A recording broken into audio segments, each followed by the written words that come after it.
No one was surprised to see the Boston Celtics run roughshod over the Eastern Conference over the past month. That's it, it's over! The Celtics are heading back to the NBA Finals! But Dallas, some people didn't even have them getting out of the first round. Clippers, Mavs. Clippers. The Thunder were a coin toss. The Timberwolves were supposed to destroy them. Dallas Mavericks, they're going to the NBA Finals. Sure, the Dallas Mavericks are a cute story that beat the odds for a few rounds. Against Harden, Doncic lines it up. It goes! He is that guy! But now this is the Boston Celtics. And on paper, the Celtics are going to win this series convincingly. On paper, the Celtics have every advantage: history, analytics, home court, and Vegas. But basketball isn't played on paper. Basketball is played on the hardwood. Curry lets it fly. Canada, the NBA title is yours. And on the hardwood, grit, will, toughness, adaptability, and chemistry reign supreme. On the hardwood, the Celtics might be heading into a war they're not prepared to fight. My fellow GOATs, haven't we seen it all this season? Rookies leapfrogging their way to stardom, legends dropping the mic on their illustrious careers. And now, there are just a few weeks left to dunk our way into the action with DraftKings Pick6, the freshest way to play daily fantasy sports that'll have you shouting boom shakalaka. Right now, with DraftKings Pick6, all new customers who play $5 will get $50 in Pick6 credits. That's like finding a pot of Pick6 credits gold at the end of the rainbow, except no leprechauns. Just pure basketball joy. Getting started is easier than a layup. Just download the DraftKings Pick6 app and sign up with my promo code GOAT. Pick at least 2 players and choose if they'll have more or less of a stat. Lock them in and compete against others for a shot at huge cash prizes. Download the DraftKings Pick6 app now and sign up with code GOAT. Only on DraftKings Pick6. The crown is yours. Gambling problem? Call 1-800-GAMBLER. Thanks to DraftKings for sponsoring this part of the video. Last year, the Boston Celtics had the best net rating in the NBA at 6.5.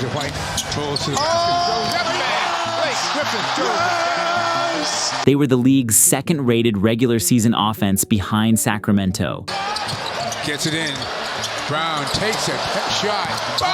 And the second-best defense behind Cleveland. Sadiq Bey wants in the corner. Ivy didn't see him, and he certainly didn't see Smart coming from behind. Outlets Tatum, running with Grant Williams, and Grant gets up to finish! But what if the best team in the NBA last year is also the most improved team in the NBA this year? Because the Celtics took that league-leading 6.5 net rating and nearly doubled it to 11.6 this past season. Opportunity nonetheless there from Luka. Brown rolls and spins it in! Dusting the Thunder, the Timberwolves, and the Nuggets, the Celtics' 11.6 offensive rating is higher than the 2018 Warriors, the 2019 Raptors, the 2020 Lakers, the 2021 Bucks, the 2022 Warriors, and the 2023 Nuggets. The last team that was this dominant in the regular season was the 2016-2017 Warriors, and they won a championship. Redemption for Golden State. One of the great playoff runs of all time is complete. Go further back and we're talking about the Bulls dynasty. Chicago Bulls have won their 6th NBA championship, and it's their second three-peat. But when it comes to Boston, the numbers are conclusive. The 64-win Boston Celtics have lost just 2 games in the playoffs. Finds White cutting. Whoa, White! A two-handed stuff. In some traffic. And are just one of 9 teams since 1980 to get to the finals while losing fewer than 20 games. Boston has been favored to win the NBA championship the entire year. But how sold are you on the Boston Celtics? The Celtics don't win the championship. The Boston Celtics are the best team in the NBA. And for good reason. They're an excellent team with their switchable defenders. And the swat, Horford, and another block. Horford at age 37. Their analytics-driven approach to shot volume and shot quality. Tatum on fire to the basket and a foul. Their chameleon-like ability to play different styles successfully. Goes right around Wade, lobs it up to Cornet for the flush. They are optimally suited to beat any team in the NBA in a 7-game series. Even Dallas. Jaden McDaniels lacked the strength. Luka drives on McDaniels with the lean, a foul, and a deuce. Counting.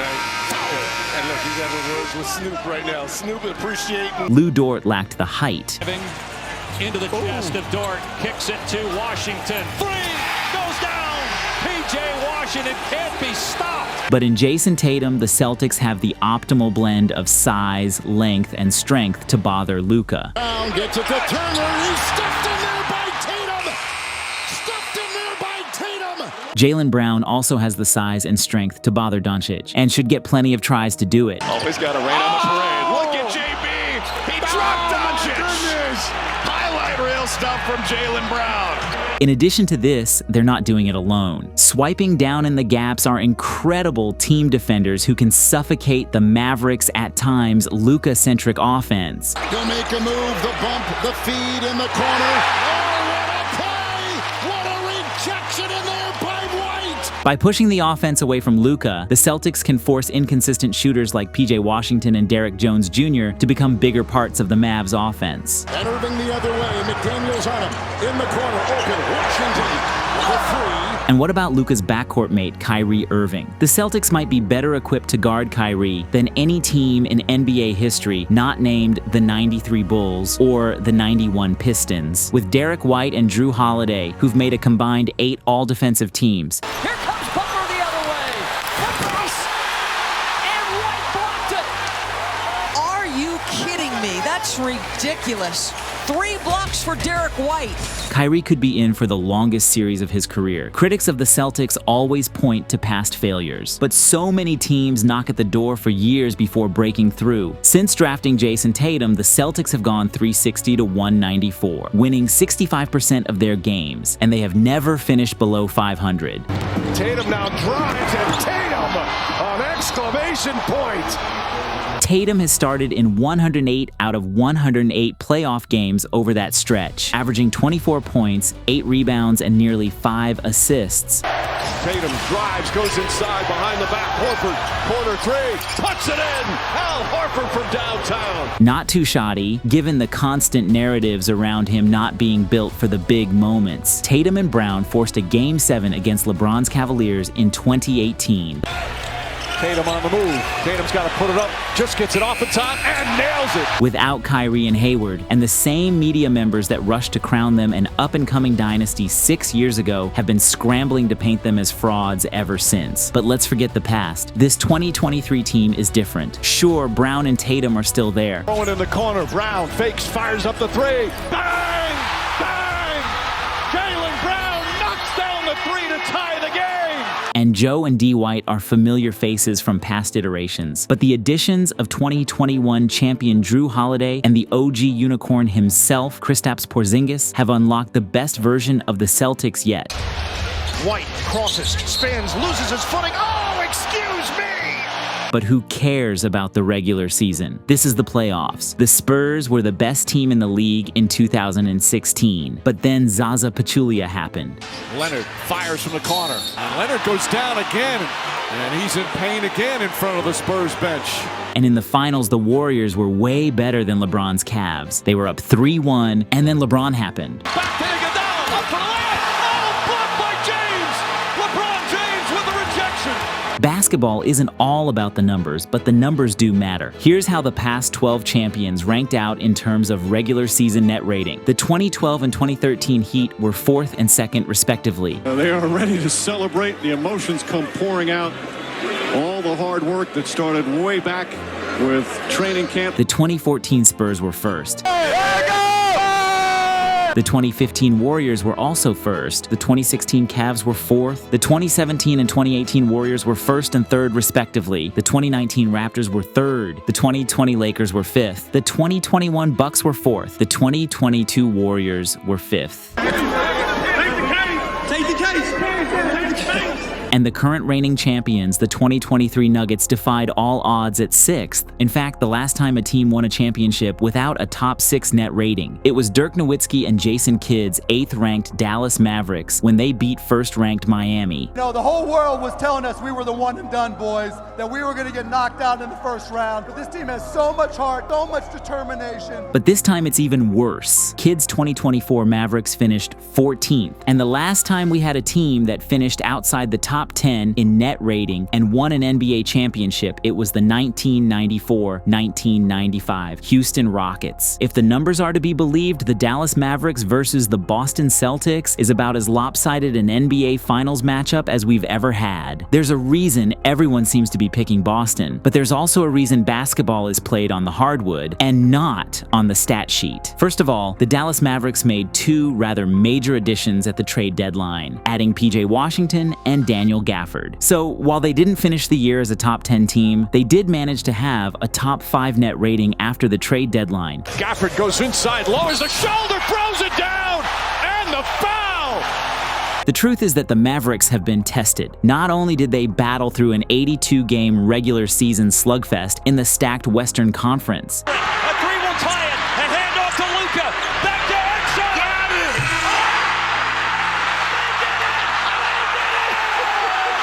it! They also went through 3 grueling rounds against 3 legitimate title contenders in the Clippers, Thunder, and Timberwolves to get here. Doncic maneuvers for the lead. Got it! What a shot! Dallas has taken the lead. The Celtics, they survived a big Donovan Mitchell performance. 2 seconds left. Mitchell gets it off. You bet! And a couple of scares from the Indiana Pacers. The crowd on its feet, hoping their Pacers can pull it out and send the series to Boston. Nembhard down the lane, goes inside, blocked by Brown. Would we feel better about Boston if they went 12-0 and won their games by 30 points? Maybe. But Dallas has been the sharper team. Tailed by McDaniels. Gafford! Up high, down hard, and a foul! Case in point, they didn't wait to go back home to Dallas to finish Minnesota off in 6. They seized the opportunity and blew them out on the road in Game 5. That's growth and maturity. There's also an old adage that the team with the best player tends to win the series. And love him or hate him, that's unquestionably Luka. Luka, what you got to say? You got some 3, 1, 2, 3. Then there's also the intangibles, the things that are harder to measure. Factors like clutch performance, grit, toughness, and maturity. Deontay George runs into Luka. Luka on the floor, finds Kyrie. Fantastic way to finish that hustle play. Imagine it's Game 7. The game is tied 103-103. Who do you trust to make the right play in that situation? Luka and Kyrie? And that drew rim. It's still loose. Luka got it back. Irving for the win! Oh my! A southpaw finish from Kyrie Irving! Just absurd! Or Brown and Tatum? Tatum fakes the 3. Another travel. Who do you trust to play well through a minor injury? Who do you trust to close out a series on the road? These are questions that numbers can't answer. The Mavericks are a young team that in its current form has hardly been together for 5 months. What if they're just getting better round by round? Fourth. Shake. Bake. Dish. Slam. Lively. Plus the foul. How much is Kyrie's championship experience worth relative to Drew Holiday's? How much will Jason Kidd's experience weigh over Joe Mazzulla's inexperience as the lights brighten? What impact will a potential Kristaps Porzingis return have on the Mavericks' ability to load up the middle with Gafford and Lively? And who is Luka guarding in this series? The Celtics have 5 guys who can go off for 30 anytime, and Luka has to guard one of them. There's no Jaden McDaniels to hide him on in this series. And his head, 3-corner. It's missed by McDaniels. These things have to matter. Picking the Dallas Mavericks to win this series seems foolish, but guess what? I'm doing it anyway. It goes against the numbers, the history, the analytics, and it goes right to the heart of what makes teams successful. Buy-in, selflessness, chemistry, a top 5 player. Into Jackson Hayes. What a pass. Jackson, 3, goal! What a pass. And of course, a defensive anchor. Even if that anchor isn't even legally old enough to drink in the United States. Hard, nice feed inside. Shot blocked by Lively. Double team on Luka. Pass. Lively finish. We can't talk about the Dallas Mavericks title odds without talking about Dereck Lively II. The 20-year-old rookie phenom has been arguably the 3rd most important Dallas Maverick this postseason.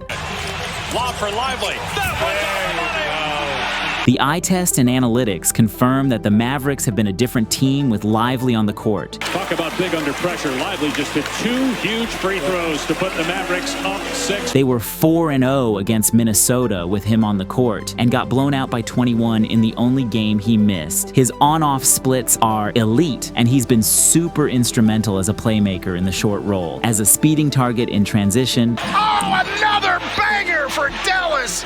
It's Lively. As a screener. Irving, cutter, Lively, look out! A rim protector, and as a versatile defender on switches. Man inside, blocked by Lively.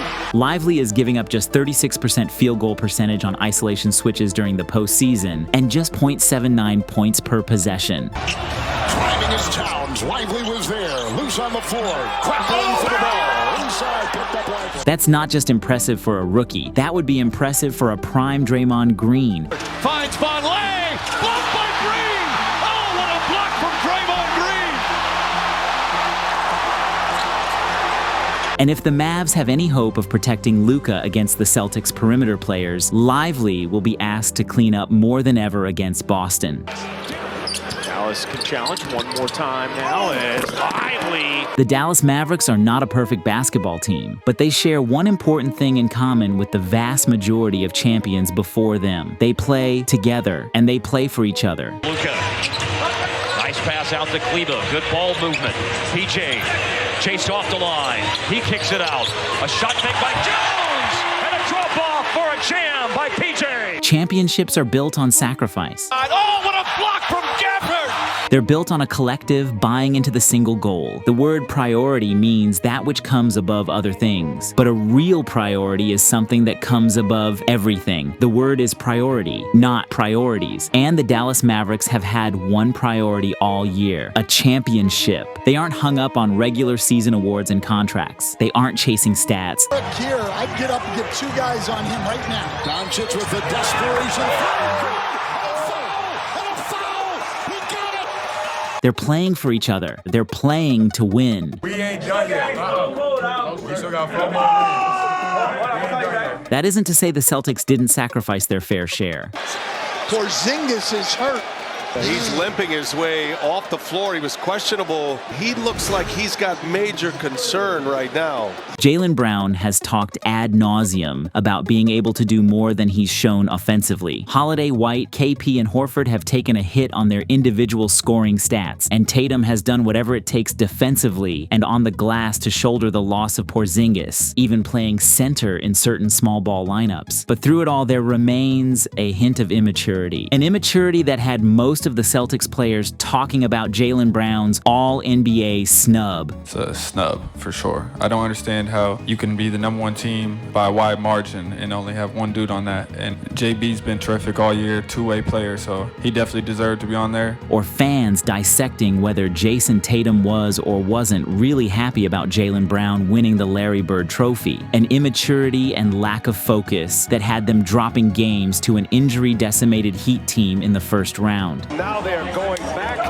to Miami, all even. The criticism has been there for years. The Celtics play with their food. They play down to their competition. And while the hypothesis is that they'll kick it into a different gear against Dallas because they respect Dallas more than Indiana, Cleveland, or Miami. That's the same. It's harder to shift gears when you've been coasting for months. Celtics supporters argue that the best version of Boston is better than the best version of Dallas. Late in the shot clock, 4 seconds, got it from Kleber, again late in the clock, in desperation, he puts it up, and that is Luka Magic right there! But history has shown us that championship habits are formed in October, not in June. Teams take on the identity of their best player. The world thinks we're never supposed to lose. We're supposed to win every game by 25. I mean, that's the narrative that you might see on TV. The idea that we have a super team. It's twofold, right? We didn't have the coach of the year. We didn't have the MVP. We only had 2 All-Stars. So they say we're a super team, but, you know, we didn't get rewarded like we are. Contrast that to how Luka dealt with a bad performance in the first round against the Clippers as he was struggling through a knee injury. I feel like I'm letting him down, so I gotta be there. I gotta help him more. He's given everything that he has, and he's been amazing for us the whole series. Accountability, standards, confidence, experience, chemistry. There's so many small things that favor the Dallas Mavericks in this series. The argument for the Mavericks may be entirely intuitive. It's based on a gut feeling that Luka and Kyrie are better equipped to handle this stage than Jalen and Jason. Back to Doncic. Doncic pulls up, three-pointer. Bang! Bang! It's good! He's at the right point. He stutter steps. He launches a three. That Jason Kidd has shown himself to be the leader the Mavericks need on the bench. That the Mavericks' chemistry will keep them together in tough games, through tough outcomes, and their selflessness will keep them from pointing fingers at each other. In short, the Mavericks won't beat themselves. The Celtics have home court, and with it, they own all of the pressure. Lose even one of those 2 games in Boston, and the pressure amplifies. Lose both, and it might be curtains with a very long off-season of questions ahead. This is a series that could literally come down to a Game 7 buzzer beater. And in that moment, you have to ask yourself what matters more, the fact that the game is in Boston, or the fact that Luka Doncic is taking the final shot. Left side of the floor, Luka's three, it's a ring. And to Boston again, Luka Magic on a Saturday night at American Airlines Center. Bullock, he's driving it, and looks for Finney Smith. It's a loose ball, and Luka picks it up. There's some Luka Magic! Anyways, wherever you are in the world, be the GOAT of that moment. Stay GOATed.